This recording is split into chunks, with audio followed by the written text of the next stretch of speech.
पता नहीं ऐसे कौन से लोग होते हैं जो अपनी पत्नी को किसी और के पास भेज देते हैं, जो अपनी पत्नी को अपने दोस्तों में बांट देते हैं।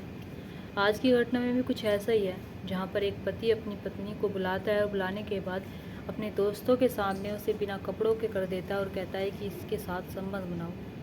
आखिरकार ऐसा क्या होता है यहाँ पर, क्या नहीं होता है, ये जानते हैं हम इस घटना के माध्यम से। एक पति अपने दोस्तों को क्यों लेकर आता है और वो अपनी पत्नी को क्यों निर्वस्त्र कर देता है और अपनी पत्नी से क्यों कहता है कि इसके साथ संबंध बनाओ, मेरे दोस्तों की इच्छाओं को पूरा करो। नमस्कार, आदाब, सत श्री अकाल, हर हर महादेव। मेरा नाम रूपा है और आज की घटना उत्तर प्रदेश के रामपुर का एक थाना लगता है, मिलक थाना। इसी के अंतर्गत रहने वाली एक महिला जिसका नाम सीमा है। सीमा एक काल्पनिक नाम है, मैंने इसका नाम बहुत ढूंढा लेकिन नहीं मिला, तो इसलिए मैंने इसका नाम सीमा रख दिया।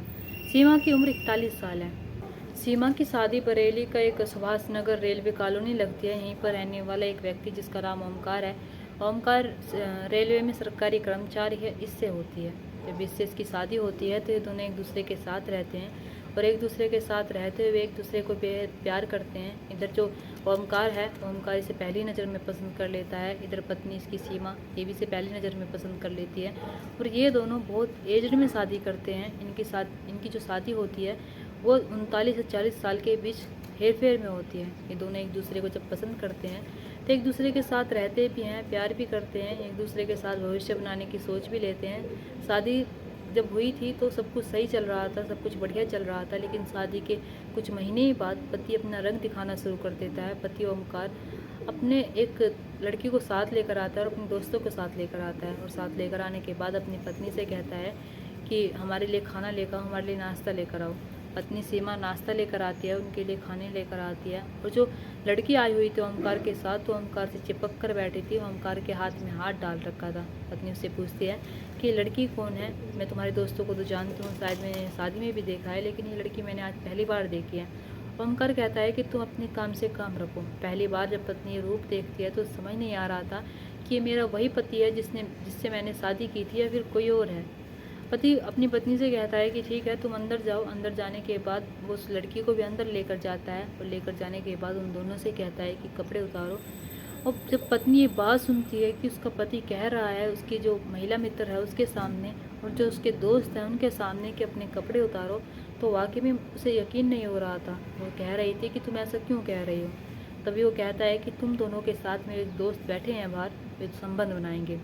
वो लड़की तो राज़ी हो जाती है लेकिन पत्नी राज़ी नहीं होती है, पत्नी मना कर देती है। पति उसे धमकी देता है, पति उसकी वीडियो बना लेता है बिना कपड़ों की और कहता है कि अगर तुमने नहीं किया तो देख लेना क्या होगा, तुम्हारा हाल बहुत ही बुरा होगा और मैं ऐसा हाल करूँगा तुम्हारा कि तुम कहीं मुँह दिखाने के लायक नहीं होगी। अब पत्नी जब ये सारी चीज़ें देखती है कि इसकी वीडियो बना ली बिना कपड़ों के, तो कहीं ना कहीं मजबूर हो जाती है। मजबूर होकर वो उसके दोस्तों के साथ संबंध बना लेती है। अब ऐसे ही सब कुछ चल रहा था। अब पति जब पत्नी नहीं मानती है, अगर उसे बार बार कहता है कि तुम इनके साथ संबंध बनाओ, लेकिन पत्नी नहीं मानती है, तभी पत्नी जो होती है वो अपने घर फ़ोन भी करने वाली थी, लेकिन पति एक बार फिर कहता है कि अगर तुमने किसी को भी बताया, चिल्लाने की कोशिश भी की, तो देख लेना तुम्हारी वीडियो तो वायरल होगी, तुम भी नहीं बचोगी, तुम्हें भी मैं फंसा दूंगा। अब पत्नी को कुछ समझ नहीं आता है। इधर पत्नी इस चीज़ के लिए मना कर देती है और साफ इनकार कर देती है। पति जब सोचने लगता है कि ये नहीं मानेगी, पति एक नशे की गोली लेकर आता है। नशे की गोली लेकर आने के बाद उसे खाने में मिलाता है और अपनी पत्नी को खाना खिला देता है, जिससे पत्नी बेहोश हो जाती है। उसे गोलियाँ खिलाने के बाद कुछ ऐसी गोलियाँ भी खिलाई जाती है जिससे कि उसमें उत्तेजना पैदा हो जाती है और उसके जो दोस्त आते हैं वे उसके साथ संबंध बनाते हैं, उसके साथ रात गुजारते हैं, उसके साथ दिन गुजारते हैं। पत्नी जो मजबूर हो जाती है, सीमा कुछ कह भी नहीं सकती थी, सीमा किसी को कुछ बता भी नहीं सकती थी। अब सीमा ने कहा कि अगर तुम वीडियो वायरल भी कर दोगे तो कोई बात नहीं, लेकिन मैं ये सब कुछ नहीं कर सकती। अब वो सीमा को मारने की धमकी देने लगता है, सीमा के परिवार वालों को मारने की धमकी देने लगता है। सीमा अपने पति से कहती है कि तुम राक्षस हो, तुम्हारी पत्नी तुम्हारे ही सामने अब तुम्हारे दोस्तों के साथ सोती है, तुम ये सब कुछ क्यों कर रही हो, और तुम तो मुझसे बहुत प्यार करते थे, तुम मेरे साथ रहना चाहते थे। पति जो होता है ओमकार, वो कहता है कि मैं तो तुम्हारे साथ अब भी रह रहा हूँ और मैं तुमसे अब भी प्यार करता हूँ, लेकिन जैसा जैसा मैं कहता हूँ तुम ऐसा ऐसा करते चले जाओ। पत्नी सीमा कहती है कि नहीं, तुम बहुत गलत कर रहे हो, तुम कैसे अपनी पत्नी को किसी और के पास भेज सकते हो, मेरा बिल्कुल मन नहीं होता है किसी और के साथ ये सब कुछ करने का, और तुम मुझसे कहती हो कि उनके साथ संबंध बनाओ, मैं नहीं कर सकती ये सब कुछ। लेकिन पति उस पर दबाव बनाता है और कहता है कि अगर तुम करोगी तो ठीक, अगर तुम नहीं मानी तो मैं तुम्हें नशे की गोलियाँ दूंगा, तुम्हें मारूंगा, पीटूंगा और पीटने के बाद तुम ये काम ज़रूर करोगे, तुम मेरे दोस्तों के साथ ज़रूर सोओगे।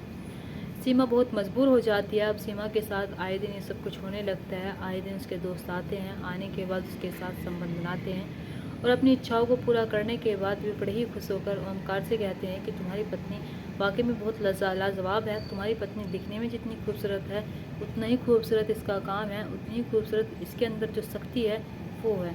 पति ओमकार कहता है कि मैं इसलिए ही तो इसे चुना था, मैं इसलिए ही इसे चुन कर लेकर आया हूँ क्योंकि ये दिखने में भी अच्छी है और वाकई में मेरी इतनी सारी उम्र में अभी तक शादी नहीं हुई थी। इसकी भी उम्र मेरी ही जितनी है और मेरी भी उम्र इसके ही जितनी है। इसलिए मैं सोच लेता हूँ कि कहीं ना कहीं हमारी दोनों की जोड़ी जम जाएगी।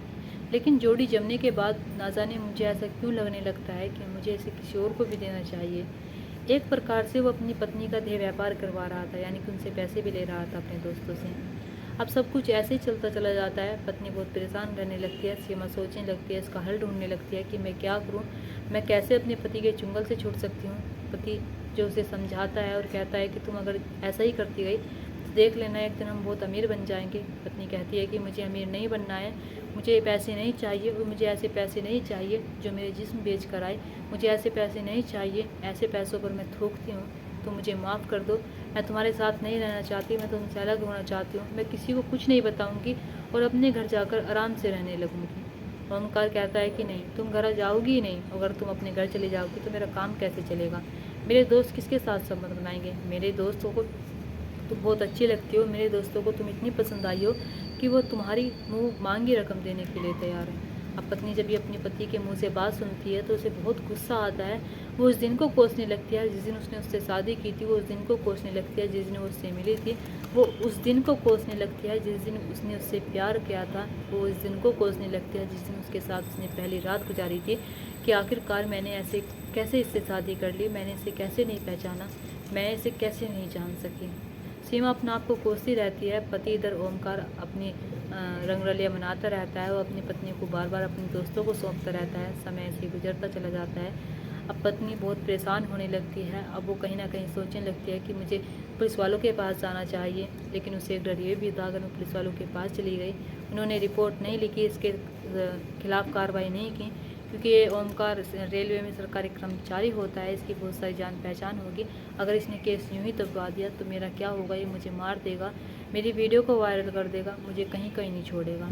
ये सारी चीज़ें उसके दिमाग में आने लगती है। उसके दिमाग में आने लगता है कि उसका जो पति ओमकार है, उसकी जो उठक बैठक है वो बड़े बड़े आदमियों में है, मेरा कुछ नहीं हो सकता है। अब वो अपने आप को फिर दबा लेती है, अपने आप को फिर शांत कर लेती है। वो सोचने लगती है कि मेरी शादी को भी 1 साल भी नहीं हुआ, 1 साल में मेरे पति ने मेरी हालत क्या कर दी है, मेरे पति ने औरों के साथ मिलकर मेरा क्या वजूद ही ख़त्म कर दिया है। अब इधर उसके दोस्त जो होते हैं, कभी कभी तो एक आता था, कभी कभी उसके साथ जो कई दोस्त होते हैं मिलकर उसके साथ ये सब कुछ करते थे, मिलकर उसके साथ उस घटना को अंजाम देते थे जिसका अंजाम आगे चलकर बहुत बुरा होने वाला था, जिसका अंजाम उनको बहुत भारी पड़ने वाला था। अब ऐसे ही पति ओमकार अपनी पत्नी को एक दिन प्यार करता है। अपनी पत्नी से कहता है कि तुम दिखने में बहुत खूबसूरत लग रही हो, चलो आज कमरे में चलते हैं। पत्नी इस चीज़ का भी विरोध करती है। पत्नी कहती है कि तुम्हारे जैसे राक्षस से अच्छा है कि मैं कहीं की ना रहूं, और मुझे कभी कभी मन करता है कि खुद ही मर जाऊं। अगर मैं मर जाऊंगी तो तुम्हारे साथ भी नहीं रहना पड़ेगा और तुम्हारे जैसे आदमी के पास मैं कभी नहीं जाऊंगी। उस दौर को भूल जाओ जब मेरी शादी होती है, शादी होने के बाद मैं तुम्हारे पास आती हूँ। मुझे नहीं पता था कि तुम ऐसे इंसान निकलोगे, अगर मुझे पता होता तो वाकई में पहले ही मना कर देती। मैं सोचती हूँ कि तुम एक सरकारी कर्मचारी हो, तुम अच्छे इंसान होगे, नेक इंसान होगे, लेकिन तुम तो एक राक्षस हो, तुमने मेरी ज़िंदगी बर्बाद कर दी। मैं तुमसे एक बार फिर कह रही हूँ कि मुझे माफ़ कर दो, मुझे मेरे घर जाने दो, मैं अपने घर जाना चाहती हूँ, मेरे साथ ये सब कुछ मत करो। ओमकार उसकी बातों पर हंसता है। बातों पर हंसने के बाद उससे कहता है कि तुम एक बार मेरे चुंगल में फंस चुकी हो, अब तुम कहीं भी नहीं जा सकती है, अब तुम चाहकर भी इस घर से नहीं निकल सकती हो। अगर मैं चाहूँगा तभी तुम कहीं जाओगी, नहीं तो तुम कहीं बाहर जा सकती हो। पत्नी का बाहर आना जाना भी बंद कर देता है और ना ही किसी और के पास जा सकती हो, ना ही किसी से बात कर सकती हो। अगर कोई उससे बात करने की कोशिश भी करता था तो पति कह देता था कि वो बहुत बिजी चल रही है, काम कर रही है, नई नई बहाने बना देता था। अब ऐसे ही सब कुछ चल रहा था। सीमा अपने आप को कोस रही थी। अब सीमा सोचने लगती है कि मैं क्या करूँ, मैं क्या ना करूँ। अब एक दिन वो मन बना लेती है, वो सोच लेती है कि मुझे पुलिस स्टेशन जाना चाहिए, पहले मुझे अपने घर जाना चाहिए। कोई ना कोई वो बहाना बनाती है, अपने पति को मनाती है, ओमकार को लाख समझाने की कोशिश करती है, ओमकार को विश्वास दिलाती है कि वो कहीं नहीं जाएगी, वो उसकी बातों में आ गई है अब वो उसके साथ रहेगी, उसके साथ मिलकर ये सारा काम करेगी जो वो कर रही है, उसके साथ मिलकर उसकी खुशियों को पूरा करेगी। जब उसे मना लेती है प्यार भरी बातों से तो ओमकार मान जाता है। ओमकार जब मान जाता है तो पत्नी अपने घर जाती है। वो घर जाने के बाद वो पुलिस स्टेशन का दरवाज़ा खटखटाती है और वहाँ पर जाकर पुलिस वालों से कहती है कि साहब, मेरा पति अपने दोस्तों के सामने मुझे बिना कपड़ों के करके उनको सौंप देता है और कहता है कि इनके साथ संबंध बनाओ, और मेरा पति ने मेरी वीडियो भी बना रखी है। और जब ये सारी बातें पुलिस वाले सुनते हैं तो वाकई मैंने बहुत अफसोस होता है, यकीन नहीं होता इस बात पर कि एक पति ऐसा भी कर सकता है। पत्नी कहती है, वो यानी कि 13 लोगों का नाम लेती है, 13 लोगों के खिलाफ रिपोर्ट लिखवाती है, अपने पति के खिलाफ रिपोर्ट लिखवाती है और बताती है कि कैसे उन्होंने उसके साथ ये सब कुछ किया है, कैसे उसका पति उनके पास उसे भेजता था और भेजने के बाद कैसे उसका मजाक बनाता था, और कैसे उसने उससे शादी की थी 1 साल पहले, और 1 साल में ही उसने कितना सब कुछ बदल दिया। 1 साल में सब कुछ पहले ठीक ठाक चल रहा था, लेकिन ना जाने कुछ महीने ही बाद उसे क्या होता है कि वो मुझे अपने दोस्तों में सौंप देता है, और उसके मन में लालच आ जाता है कि वो पैसे कमाए, और वो ज़्यादा से ज़्यादा पैसे कमाना चाहता था, इसलिए उसने मुझे अपने दोस्तों के पास भेज दिया। साहब, वो राक्षस है, उसके जो दोस्त हैं वे भी ऐसे ही हैं, इन सबको गिरफ्तार कीजिए। इन सब के लिए FIR लिखवाई जाती है और पुलिस वाले FIR लिखते हैं। FIR लिखने के बाद अब कार्रवाई करने लगते हैं। अब इन्हें पकड़ने की जल्द से जल्द कोशिश करते हैं क्योंकि सभी लोग फरार हो जाते हैं। अब यहाँ पर इस पर कार्रवाई चल रही है, इस पर जो भी जांच होगी, जो भी पड़ताल की जाएगी पुलिस वालों के द्वारा, जो भी उनके हिस्से सज़ा आएगी, पति के हिस्से सज़ा आएगी, जो पति सरकारी रेलवे कर्मचारी होता है, वाकई में उसके बारे में तो पुलिस वाले ऐसा सोच भी नहीं सकते। वे सोच रहे हैं कि आखिरकार एक आदमी ऐसा कैसे कर सकता है, एक पत्नी को कैसे अपने दोस्तों को सौंप सकता है। ओमकार यहाँ जो एक सरकारी कर्मचारी होता है, जिसके पास भगवान का दिया हुआ सब कुछ होता है, लेकिन उसके मन में पैसों का इतना लालच होता है कि वो अपनी पत्नी को अपने दोस्तों में बांट देता है, अपनी पत्नी के कपड़े उतार देता है और निर्वस्त्र करके उनके सामने सौंप देता है। दोस्तों, आप क्या कहना चाहेंगे ऐसे पति के बारे में? आप क्या कहना चाहेंगे ऐसे सरकारी कर्मचारी के बारे में, जिससे पैसों की इतनी लालच होती है, जिससे पैसों की इतनी भूख होती है कि अपनी पत्नी को भी वो गैरों में सौंप देता है? दोस्तों, आप अपनी राय कमेंट बॉक्स में कमेंट करके ज़रूर बताना कि क्या यहाँ पर सीमा, अगर जब उसके साथ ये सब कुछ पहली बार हुआ था, उसे तभी आ जाना चाहिए था। अगर वो उस वीडियो की फ़िक्र ना करती, अगर उस वीडियो को वायरल करने की धमकी दे रहा था, उसे नहीं करना चाहिए था कुछ भी, उसकी नहीं सुननी चाहिए था अपने पति की बात। जिस दिन पहली बार वो एक लड़की को लेकर आता है, अपने दोस्तों को लेकर आता है, उस दिन अगर पत्नी उसका विरोध करती, विरोध करने के बाद अगर उस घर से भागकर पुलिस स्टेशन जाती, तो वाकई में ही आज उसके साथ इतने महीनों से सब कुछ ना हो रहा होता, इतने महीनों से ये लोग उसके साथ इतना सब कुछ ना कर रहे होते।